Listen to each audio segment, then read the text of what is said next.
하나님이 우리를 도우십니다. 하나님이 성령으로 우리 가운데 함께 하시는 줄로 믿습니다. 오늘 말씀의 제목은 진정한 리더십의 한 모델, 이런 제목을 말씀을 드릴 거예요. 진정한 리더십의 한 모델, 그게 누구냐면 아브라함인데, 그 아브라함의 리더십에 대해서 오늘 우리가 배워보고자 합니다. 존 맥스웰, 그는 리더십의 대가인데 그가 남긴 유명한 말 중에 한 말이 모든 것은 리더십에 달렸다. 이렇게 얘기해요. 모든 것은 리더십에 달렸다. 이 말은 리더십의 중요성을 한마디로 표현한 거지요. 리더십이 공동체 방향, 또 공동체 발전, 구성원의 태도에 얼마나 지대한 영향을 미치는지를 단적으로 표현한 말, 모든 것은 리더십에 달렸다. 이를 쉽게 설명하기 위해서 제가 퍼즐 놀이를 예로 들어볼게요. 저에게 초등학생 손자가 있어요. 초등학생 손자에게 200조각 퍼즐을 주면서 맞춰보라고 가정을 해보십시다. 첫 번째 경우에 퍼즐 조각만 주고 그림은 보여주지 않습니다. 그럼 어떻게 되겠죠? 아이는 오랜 시간 씨름하다가 포기하거나 어렵게 완성하게 될 거예요. 참 어렵죠? 그건. 두 번째 경우는 퍼즐의 그림은 내가 갖고 있고 아이에게 보여주지 않은 채 하나하나 지시를 합니다. 그러면 처음엔 아이는 따르지만 곧 지루함을 느끼고 짜증을 낼 거예요. 서로 힘들어서 갈등하기도 하고 다툼이 일 것이에요.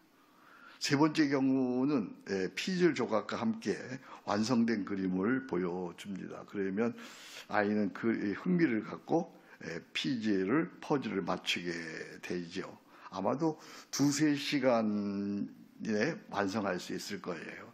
이 세 가지 경우의 차이는 명확하죠. 성취도, 몰입도, 생산 속에서 큰 차이를 보여요. 무엇 때문이죠? 그게 리더십의 차이예요. 결국 모든 것이 리더십에 달렸어요. 리더는 흔히들 일 잘하는 사람을 리더라고 얘기해요. 아니에요. 일 잘하는 자는 매니지먼트, 뭐예요? 관리자야. 리더는 비전을 제시하고 비전을 공유하고 그 비전을 할 수 있도록 자율성을 부여함으로써 구성원 모두가 스스로 목표를 향해 나아가도록 이끄는 자죠. 다시 말해서 리더는 잘 들어야 돼요. 리더는 자신은 관리하고 타인은 리드하는 자야. 한 번 더 합시다. 자신은 관리하고 타인을 리드한다. 문제는 우리는 이걸 어떻게 하죠? 거꾸로 해요. 거꾸로 적용하죠. 타인은 자꾸만 관리하려고 들어. 관리가 되나? 우리 제가 서초교회에서 있으면 부목사들이 자꾸만 관리하는데 난 그 말을 참 듣기 싫다. 우리가 어떻게 사람을 관리하냐. 타인은 관리하려 들고 정작 자신은 다스리지 않아요. 그러나 자기 관리, 셀프 매니지먼트가 선행되지 않는 리더십은 공허한 외침에 불과해요. 어떤 영향력도 발휘할 수가 없어요. 기억하세요. 진정한 리더십은 자기 관리부터 시작해서 타인을 향해 나아가는 영향력이에요. 그러니까 자기 관리, 셀프 매니지먼트는 리더십의 기초면서 리더십의 본질이에요. 그러니까 여러분들이 정말 리더십을 발휘하고 싶으면 뭐부터 해야 돼요? 자기 관리부터 해야 돼요. 다른 사람 관리하려면 안 돼. 관리가 안 된 건 절대로 나부터 관리를 해야 돼. 나부터 관리하고 점차 다른 사람에게도 영향력을 발휘해 나가는 거죠. 첫째는 아브라함의 리더십은 위기를 돌파하는 통찰력이에요. 14절에 보니까 아브라함이 그의 조카가 사로잡혔음을 듣고 아브라함은 롯이 사로잡혔던 위기 상황을 접했을 때 감정적으로 반응하지 않았어요. 그는 위기 상황을 파악하고 무엇을 어떻게 해야 할 것인지 상황 전체를 보면서 냉철하게 판단했어요. 그러니까 통찰력은 한 부분이 아니야. 전체를 보는 능력이야. 그러니까 보이는 것과 보이지 않는 것, 현재 상황과 미래, 겉과 속을 동시에 보고 분별하며 결정하는 능력을 뭐라 그런다? 통찰력이라 그래요. 통찰력은 단순한 성격적 기질에서 비롯되는 것이 아니에요. 이 통찰, 여러분들 나는 정말 여기 다 리더인데 여러분에게 하나님께 통찰력 주시기를 바랍니다. 통찰력, 전체를 보는 눈. 이게 너무 없는 거야. 우리 부목사님들 보면 이 통찰력이 없는, 자기 것만 봐. 자기 상황만 봐. 그러니까 문제가 해결되지 않아요. 통찰력은 어디서 오는가? 어디서 오는 것 같아요? 하나님이 그렇게 할 말이 없어. 통찰력은 어디서 올까? 어디서? 통찰력은 잘 들으세요. 내면의 평정심에서 와. 내면의 평정이 곧 평안에서 비롯되는 거예요. 그러니까 마음이 불안하면 통찰력이 생길 수가 없어요. 위기 속에서도, 환난 속에서도, 어려움 속에서도 평안하면, 마음이 평안하면 그 다음에 오는 게 뭐냐면 지혜가 생기고, 지혜가 생기면 자신감이 생기죠. 이 자신감, 그러니까 제가 늘 뭘 할 때, 여러분에게 얘기할 때 자신감이 있어야 된다. 제가 요즘 가까이 있는 우리 현재나 또는 지혜 형제에게 하는 얘기가 자신감이 있어야 된다. 자신감이 없으면 아무 일도 할 수가 없어요. 이 자신감은 무엇을 할 것인가에 대한 올바른 판단과 결단으로 이어지죠. 그러니까 평안과 지혜와 자신감, 이 세 가지 한번 따라합시다. 평안과 지혜와 자신감. 결국 어디서 오냐면 임마누엘, 믿음에서 오는 거야. 하나님이 나와 함께 하신다는 믿음, 하나님이 나와 함께 하시고 하나님이 내 편이시다는 확신에서 바로 평안이 오고 지혜가 오고 자신감이 오는 거죠. 그래서 야고보서 1장 17절에 온갖 좋은 은사와 온전한 선물이 다 위로부터 빛들의 하나님께로부터 내려오나니. 할렐루야. 이게 통찰력을 예수 그리스도, 이 그리스도 하나님을 신뢰하는 자, 다시 말하면 예수 그리스도 십자가에 나는 죽고 내 안에 사시는 그리스도, 그분을 신뢰하고 구하는 자에게 주시는 은사예요. 그래서 야고보서 1장 5절에 너희 중에 지혜가 부족하거든 후히 주시고 꾸짖지 아니하시는 하나님께 구하라, 그리하면 주시리라. 그러니까 우리가 통찰력을 구해야죠. 평안함 가운데 하나님께 통찰력을 구하면 남들이 볼 수 없는 전체가 보이는 거죠. 그걸로 사업하는 거죠. 그걸로 목회하는 거죠. 이 통찰력, 위기를 돌파하는 통찰력. 위기를 뭐로 돌파해요? 통찰력이 있어 돌파하죠. 이게 있으면 흔들리지 않죠. 이게 바로 아브라함에게 배우는 그런 믿음입니다. 리더십입니다. 두 번째는 또 14절인데 집에서 길리고 훈련된 자 318명. 이것은 인재를 양성하는 준비력이에요. 첫 번째가 뭐였죠? 위기를 돌파하는 통찰력. 두 번째는 인재를 양성하는 준비력. 아브라함 위기의 순간에 사람을 급히 소집한 게 아니에요. 평소에 사람의 중요성을 인식하고 인재를 발굴하고 인재를 꾸준히 훈련해서 준비시켜왔어요. 여기서 주목해야 하는 숫자가 있어요. 몇 명이라고요? 318명. 이 318명. 그런데 그 숫자가 중요한 게 아니야. 뭐가 중요한 그 앞에 그들을 집에서 어떻게 했어요? 길리고 훈련한 자라는 거예요. 집에서 길리고 훈련한, 이게 중요한 거예요. 어느 시대든 위기는 늘 있어 왔어요. 진짜 위기는 뭘까요? 사람은 많은데 정작 문제를 해결할 한 사람이 없다는 거죠. 그죠? 한 사람, 문제를 해결할 한 사람이 없는, 사람은 너무 많아. 그러니까 가장 큰 위기는 위기 자체가 아니고 리더의 부재고 리더의 결핍이에요.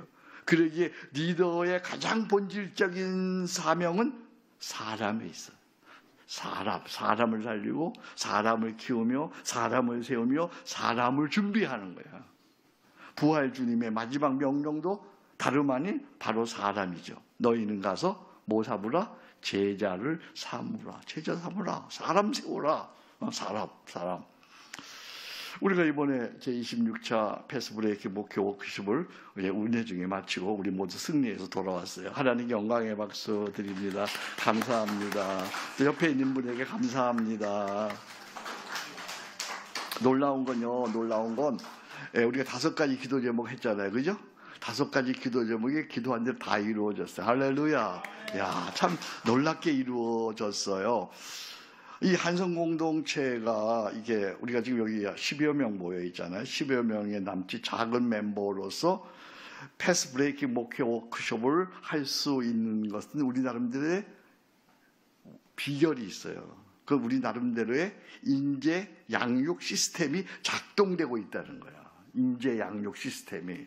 첫 번째는 매주일 한성 공동체 주일 예배를 통해서 우리가 핵심 가치를 확인하고 기도하면서 각자의 역할을 위임해 주는 거죠. 그러니까 늘 우리가 핵심 가치를 우리가 붙잡잖아요. 그죠? 우리가 작게 보여도 우리의 핵심 가치, 우리의 사명은 이거다. 이것들을 우리가 붙잡는 거죠. 그 다음에 두 번째는 2달 전부터 한 마음으로 뭐 했어요? 공동의 기도를 하면서 특별 준비 기간으로 삼았잖아요. 2달 동안. 그러니까 우리 공동의 기도를 해요. 공동의 기도를 하면서 특별 준비 기간을 삼았죠. 그 다음에 세 번째는 매주간 플래너에 의해서 위임된 업무를 준비하고 확인했죠. 그죠? 네 번째는 우리 각자가 물질로도 헌신했죠. 물질이 있는 곳에 마음이 있는 거니까. 우리 각자가 다 헌신했죠. 마지막 5번째는 마지막 주간에 파송 예배를 드려서 섬기는 자로서 우리가 결단을 했잖아요. 그래서 패스 브레이킹 목회 워크숍 전문 사역자로 다 무장이 됐단 말이에요. 예. 10명이 밖에 안 되지만 10명 밖에 안 되지만 우리는 다 한 사명을 가지고 전문 사역자로 무장이 됐어요. 그러니까 우리 나름대로의 이게 뭐가 있어요? 사람 양육 시스템이 작동하고 있는 거야. 그냥 된 게 아니죠. 여기 말씀대로 집에서 길리고 훈련된 자야 이게. 그렇게 되니까 일당백이 되는 거야. 할렐루야. 여기서 우리가 간과하지 말아야 하는 것은 우리가 세상 리더를 양성하는 것이 아니고 그리스도의 제자를 세운다는 거예요. 나는 날마다 십자가에 죽고 내 안에 사시는 성령님과 함께 우리 누굴 닮아가는 거예요? 그리스도를 닮아가고. 누굴 따르는 거예요? 그리스도를 따르고. 뭘 세우는 거예요? 그리스도 나라를 세우는 제자가 되는 거예요. 우리가 세상 사람 양육하는 게 아니니까요. 이 보네포는 이렇게 경고합니다. 그리스도 없는 제자도는 항상 그리스도 없는 기독교가 된다. 그리스도가 없는 제자도, 그건 그리스도 없는 교회가 되는 건 너무나 뻔한 일이죠. 그리스도 없는 기독교는 해칠한 무덤과 같은 더럽고 무기력한 종교 집단일 뿐이죠. 정말 우리가 여러분들이 작은 교회를 해도 한 사람 한 사람 나부터 그리스도의 제자가 되고 그리스도의 제자를 키워내는 정말 세상을 이기는 하나님의 사람들을 키워내는 그런 교회가 되기를 주의 이름으로 축복합니다. 우리가 이번에도 가서 35교회 우리 목사님들, 사모님들 그리스도의 사람으로 키워냈잖아요. 가서 천천히 꾸준히 즐기면서 주님과 함께 세워진 거기서 나만의 사명을 따라 사역하라고 우리가 파송했잖아요. 이 놀라운 일을 바로 우리가 해냈는데 바로 그것이 인재를 양성하는 준비력이 있었다는 거야. 아멘. 아브라함에게서 배우는 리더십입니다. 세 번째는 관계를 회복하는 화해력이에요. 14절에 보니까 아브라함이 그의 조카가 사로잡혔음을 듣고 집에서 길리고 훈련된 자 318명을 거느리고 단까지 쫓아가서 아브라함과 롯이 헤어져서 이제는 각자의 삶을 살고 있어요. 그들이 헤어질 때 롯은 조카의 도리를 저버리고 좋은 땅을 먼저 선택했어요. 아브라함이 여기 써 있지는 않지만 상처받을 만한 충분한 이유가 있어요. 롯이 사로잡혔다는 소식을 듣고 아브라함은 모른 채 알 수 있어요. 그렇죠? 그래 너 나한테 살아. 얼마든지 모른 채 알 수 있어요.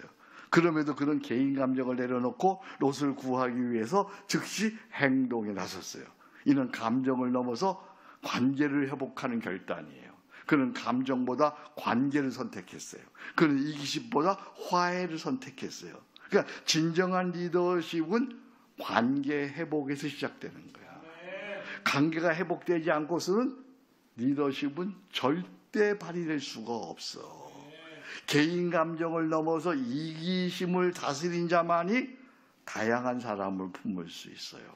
속상함과 억울함을 다스려서 용서하는 자만이 그가 리더십을 발휘할 수 있어요. 부끄럽게도 우리 크리스찬들은 속이 너무 좁아. 내가 이렇게 보면 소인배가 너무 많어. 우리 목사들이 너무 소인배야. 세상 사람보다 더 용서하지 못하고 화해할 줄 몰라.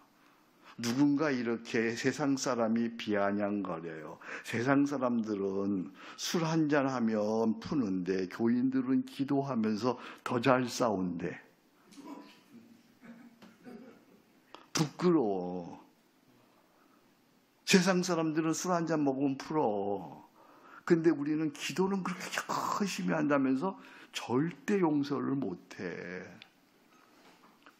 용서와 화해가 안 되면 교회가 아니에요. 그것은 저주와 지옥의 현장이 돼요. 한번 보세요. 다윗이 시기하고 죽이려고 했던 사울 왕을 한번 보세요. 어떻게 됐어요? 그는 왕이지만 평생 쫓기는 삶을 살다가 두 아들과 함께 비참하게 죽었어요. 용서와 화해가 안 되면 결말은 비참함이에요. 목숨이 아깝거든 용서하세요. 잘 살고 싶거든 화해하세요.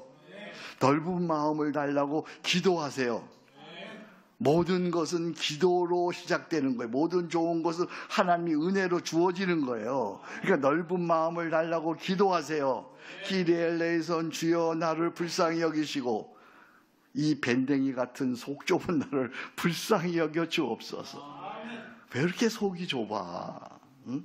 목회하면서 그렇게 속 좁아서. 내 은사이신 장중열 박사님이 그러셨어요. 고래는 한강에 못 산대. 고래가 살려면 바다같이 넓은 가슴이. 그러니까 우리 목회자들 사업을 하는 사람들은 바다같이 넓은 큰 가슴이 있어야 돼. 지혜를 구한 솔로몬에게 하나님은 넓은 마음을 주셨어요. 왕상 4장 29절이에요. 하나님이 솔로몬에게 지혜와 총명을 심히 많이 주시고, 이게 앞에 있는 포인트예요. 두 번째 보세요. 또 넓은 마음을 주시되 바닷가에 모래같이 하시니라. 할렐루야. 넓은 마음 주시기를 축복합니다.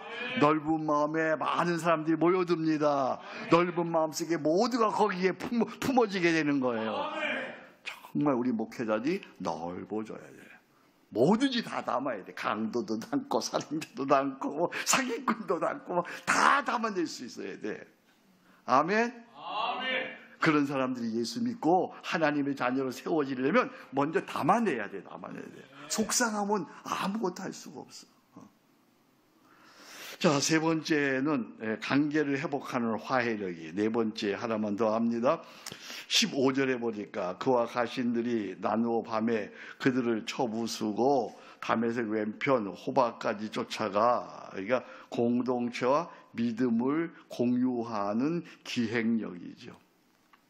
아브라함의 군대는 318명에 불과해서 적은 숫자로 네 나라 연합군과 전쟁한다는 것은 이건 승산 없는 싸움이야. 그런데 아브라함은 연합군을 이기고 롯과 그의 가족, 친척, 재물을 다 찾아왔어요. 어떻게 승리할 수 있었을까? 네? 어떻게 승리할 수 있었어요? 16절에 보니까 그의 가신들이 나뉘어. 그러니까 아브라함이 공동체와 함께 공동의 전략을 계획하고 협의하는 거예요. 밤에 그들을 쳐부수고 적을 기습하기 위한 전략적 판단이에요. 이는 아브라함이 혼자 하지 않고 공동체와 공유하는 기행력을 갖춘 리더였음을 보여주는 거예요. 오늘 이 시대는 뷰카월드 시대예요. 변동성이 심하고 불확실성이 심하고 복잡하고 모호성이 얽혀있는 이런 아주 어려운 시대 속에서 이런 시대 누구도 혼자는 승리할 수가 없어요. 오히려 리더가 더 모를 수 있어요. 이때 절대적으로 필요한 것이 뭐예요? 공동체와 협의하고 공동체와 공유하고 공동체와 함께하는, 소위 요즘 말로 얘기하면 집단 지성이 필요한 거야. 우리가 여기 작은 숫자 똑같으죠? 작은 숫자지만 우리가 그렇게 큰 일을 어느 집단도 어느 교회도 할 수 없는 큰 일을 한 건 내가 혼자 생각이 아니고 여러분과 공유했다는 거잖아요. 그죠? 집단 지성이 발휘되었다는 거잖아요. 집단 능력이 발휘되었다는 거잖아요. 그러니까 공동체와 믿음을 공유하는 그런 기획력이 우리에게 있어야 되는 거죠. 그러나 집단 지성만으로는 부족하지요. 집단 지성에다 뭐죠? 플러스 알파, 임마누엘 믿음을 공유해야죠. 뷰카 월드에서는 사람의 힘만으로는 이길 수가 없어요. 임마누엘 믿음으로 이기는 거예요. 아브라함은 이전에 애굽에서 아내를 바로에게 빼앗길 뻔했는데 하나님의 도우심으로 아내와 자신을 구원하셨던 하나님을 경험했어요. 전혀 불가능한 상황에서 구원해 주시는 하나님을 믿음으로 승리한 거예요. 허디슨 테일러는 임마누엘 믿음에 대해서 이렇게 고백해요. 잘 들어보세요. 처음에는 불가능했다. 다음에는 어렵다. 그 다음에는 다 이루어졌다. 이게 임마누엘 믿음이야. 우리가 처음 시작할 때는 어땠어요? 불가능했어. 근데 임마누엘 믿음으로 나가면 기도하니까 그 다음에는 어려워졌어요. 근데 그 다음에는 다 이루어져서 할렐루야. 이게 하나님이 하시는 일이야. 처음에 시작할 때 이걸 어떻게 하지? 근데 세워 조금 기도하면서 믿음으로 나가면 할만하다. 근데 또 시작하면 하나님이 다 하셨다. 이것을 사도 바울이 이렇게 고백하죠. 내가 복음을 부끄러워하지 아니하노니 이 복음은 모든 믿는 자에게 구원을 주시는 하나님의 능력이 됨이라. 할렐루야. 내가 행하는 게 아니잖아.